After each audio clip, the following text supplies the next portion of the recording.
Hey, don't get too close.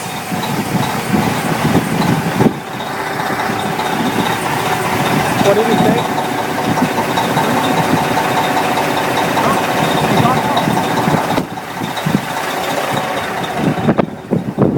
Hey, they got out.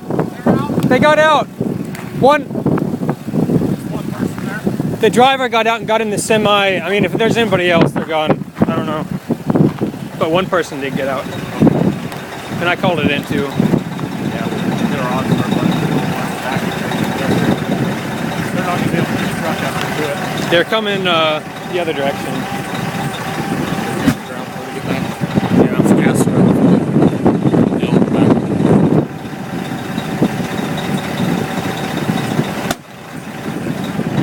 What is that?